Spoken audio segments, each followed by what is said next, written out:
प्यारी साध संगत जी, प्यार से कहना सो निरंकार। प्यारी साध संगत जी, हम इस गुरु को पाने के लिए अनेकों उपाय करते हैं। अपना समय भजन कीर्तन में भी लगाते हैं, पूजा पाठ में भी लगाते हैं। हम वेद ग्रंथ भी पढ़ते हैं। जब हम वेद ग्रंथ पढ़ के उसका तत्व निकालेंगे तभी हमें इस तत्व ज्ञान की प्राप्ति होगी। तभी हम इस सतगुरु को पाएंगे, जिसको हम कहते हैं एक अविनाशी, जिसको हम अविनाशी कहते हैं।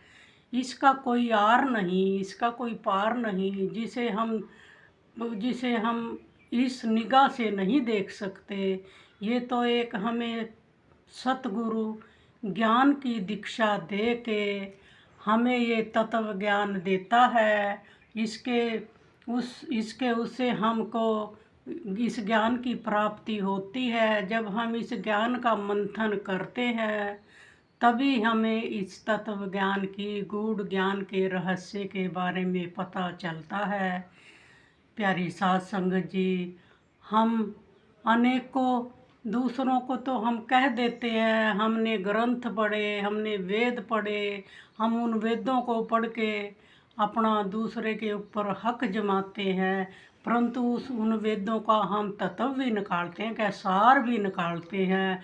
जो सार हम कहते हैं, जैसे एक दूध होता है, दूध को हम जमाने के लिए उसमें झाग लगाते हैं, झाग लगाने के लिए हम उसकी दही बनाते हैं, दही बनाने के लिए उसका मंथन करते हैं, मंथन करके कहीं फिर हमें वो तत्व जो है तत्व निकलता है, जो जिसको हम तत्व को कहते हैं कि ये मक्खन निकल गया। कहते प्रभु का ज्ञान भी हमें इन ग्रंथों में से इसी तरह ही प्राप्त होता है। प्यारी साध संगत जी, हमें किसी के साथ भी नहीं तो हमें बहस करने की ज़रूरत है, ना हमें किसी को ज़्यादा किसी के प्रति कुछ भी कहने की ज़रूरत नहीं है। कहते ये तत्व ज्ञान तो ऐसा है, प्रभु जब चाहे इसको जिसको भी जिसके ऊपर इसका हाथ होता है उसको ये तत्व ज्ञान देता है।